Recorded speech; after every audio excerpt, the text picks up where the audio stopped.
Now, between 2020 and 2021, almost 15,000 people packed up and left Dallas, and most of them are not moving back. Now, I know you hear about how fast Dallas is growing, but there's an underlying portion of the population that is shipping out of town, and most of them are standing on business. No, I stand on business with that decision.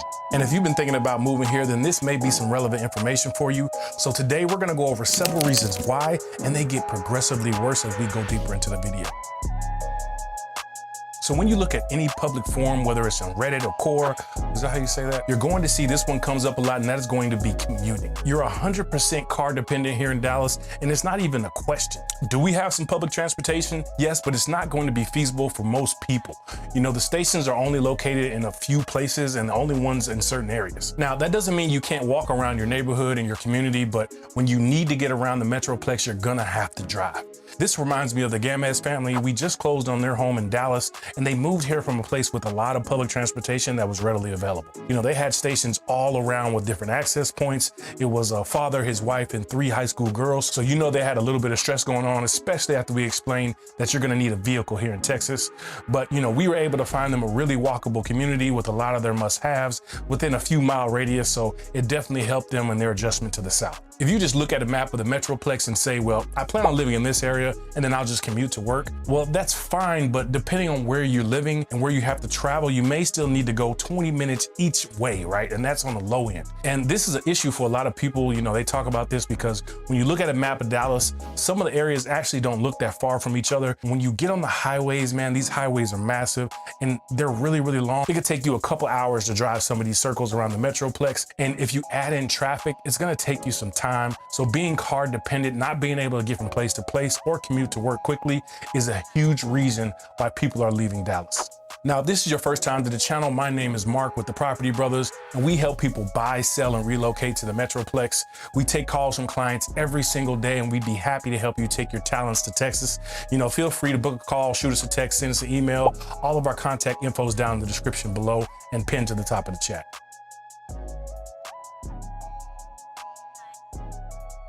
So number 2 on the list, and I'm gonna have to take you outside because you're not gonna believe me unless I show you. So we have one season that is 12 months out of the year, and that is construction season. As you can see, these homes are going up in this neighborhood and neighborhoods all over the Metroplex. Dallas has so much land and so many people are moving here, and there's a mass shortage of homes. Not to mention, you're gonna be dealing with all type of tire issues at least twice a year. We're talking about nails, screws, staples. You know, I've removed bolts from my tire. I remember the last time it happened was my wife's tire while she was on the way to pick up our son. You know, I was out of town at the time, but she was able to go to one of the shops that I frequent, and they were able to let her skip the line to get her going. So it's definitely a good thing to have some of these tire shops on speed dials. Now, it's typically about 10 to 15 bucks to fix, but I'll be honest, it gets on my nerves, and it's pretty inconvenient having to take the time to go in there and get a patch, you know what I mean? I could be doing something better with my time. You also most likely are going to get a few dings on your windshield throughout the year from random objects being flung up, so just be ready to deal with that. And this is just the housing portion of the construction. They're building new shopping centers, there's constant construction on the roads, and they're trying to widen them all, honestly. It can be a bit of a shock for people, especially if you're coming from a smaller town. So if you're the type of person who really hates that extra car maintenance or, you know, wasting your time in the body shop, you may want to consider moving to a different place. Now, the next one is going to be suburb dependence. So it's very, very important that you move to the correct area out here in Dallas. You know, a lot of the times when you're doing your research, you know, I did the same thing before I moved here. You may read about the area that sounds like it's perfect. You know, the birds are chirping just right. You think you found the perfect area for you and your family, and then you end up working somewhere completely different. Or the activities that you know really enjoy are in a different area or a different city or suburb. And I'm telling you right now, that commute is going to make you hate living in the DFW. So making sure you move to the right area is going to be pivotal in your relocation. Getting the information tends to be the hardest part, and that's where me and my team come in, and that's why we've been able to help so many people successfully move down to Dallas. You know, we help eliminate all the areas that won't work for you and then hone in on the ones that really will. Now, the one good thing about that is when you do find the perfect place that has all of your sporting activities, it's going to have all your hobbies and all your grocery stores. Everything is just a hop, skip, and a jump. So if you choose correctly, it can make things super convenient for you, and the area is going to be self-sustained. It's not like you're going to have to travel far and wide just to go to the grocery store or to do some of the shopping that you want to do. Now, if you're looking for specific malls or something like that, then yeah, you may have to do some travel. But again, if that's something on your list of must-haves, we can hone in on that area that fits best for you.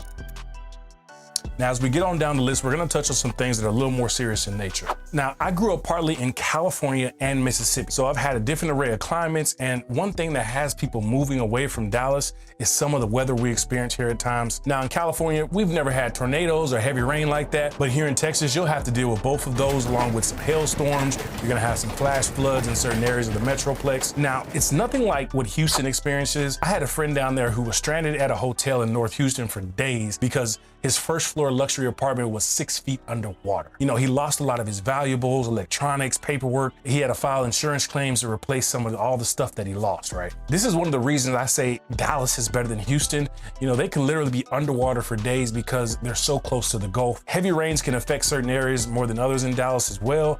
You know, another thing we have is gonna be the dry summers, right? It's gonna be months and months on end with no water coming from the sky. You know, a couple of my clients who moved here from Denver, they just weren't ready for that type of dryness, right? I remember them calling me and telling, you know, just how different the summers were here in Dallas compared to Denver. And I've experienced it myself, right? You know, I've experienced that firsthand. In Denver, it's hot, but you still have, you know, some rain showers. It's nice and green all over the place. There's still snow on the mountains up in the mountain areas. You know, it's pretty pleasant. But here in Dallas, you're not staying outside for more than 20 minutes at a time.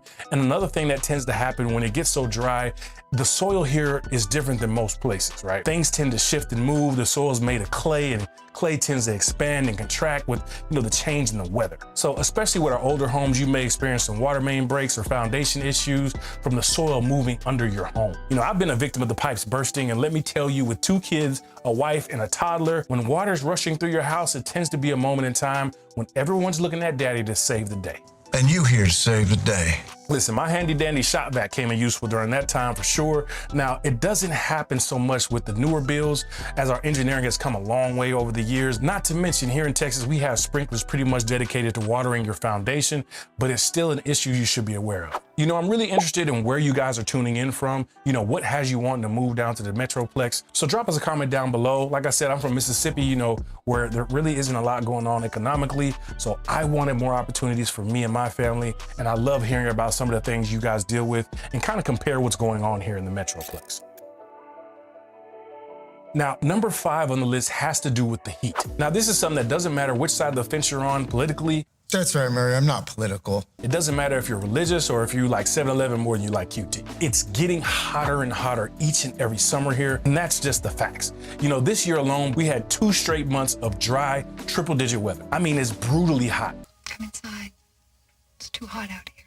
And the summer lasts all the way up until the end of October. So a lot of people here, you know, they try to sugarcoat it, but it's hot, hot. Right now, it's the end of November, so in the mornings, it's a little cooler, probably 50 degrees or so. And during the day, it's probably gonna be 60 to 65 degrees. So you can just imagine with temperatures like that in November, just how hot it possibly gets during the summertime. And I'm sure that might be what's pushing you away from the area that you're at right now. I really used to be a true heat guy myself. And I'm not gonna lie, guys, I found myself this year looking forward to the cooler weather, even though I'm not the biggest fan of the cold. So just understand, once you move here, it's something you'll have to get used to. So the next one is actually one of the major reasons why a lot of people move away from here, and you probably wouldn't believe it if I told you.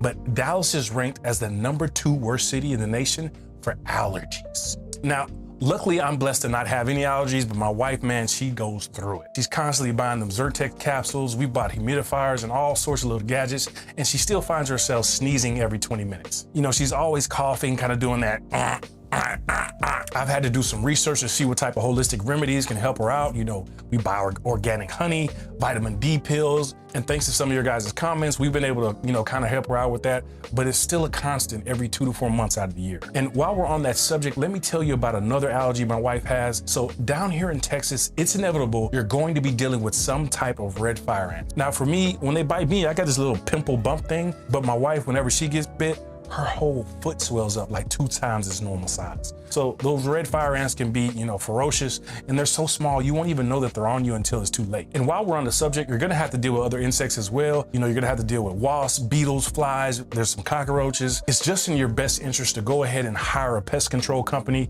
And look, I'm telling you from my own experience, when we moved into this house right here in 2021, this is one of the new builds and they have the pest control built into the walls. And me being the countryman I am, I was like, nah, we don't need a company, to come and record. I'll just go to the store, buy some of the spray, do my thing every time I see them. Man, you'd see some of these ants in the house, then I'd shoot them with the raid. I'd go outside, pour some gasoline on the ant mounds, and I just thought everything was good for about a week or so.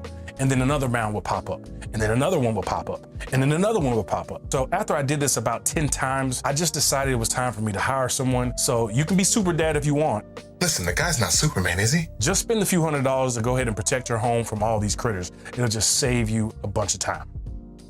So this next one on the list is gonna be a super serious reason why a lot of people have chosen to leave. That is gonna be because of the property taxes. I've covered this on other videos, so I don't wanna go too deep, but what's basically happening is in the state of Texas, they do what's called a desktop appraisal or assessment. So that basically means that they're just going around looking at what other people in your area are selling their houses for, and then attaching that price to your house. So in essence, no one is even coming in to look at your home. No one is coming inside your house. I don't even think they drive by. They take pictures from online, or maybe even like a drone shot. And I think that they maybe use like Google Streets or something like that. So, it's borderline predatory in my opinion. Some of the people have seen their property taxes go up by 15 to 20% in a year alone. Take this for example. This is one of my properties right here. I have an Airbnb in Grand Prairie, and we bought that thing for 200 grand in 2021. And I just got the property tax bill, and as you can see here, they're valuing my property at $260,000. And that's in under 2 years. Now I'm an agent, right? And if I was to try to sell this property right now, the most I could possibly sell it for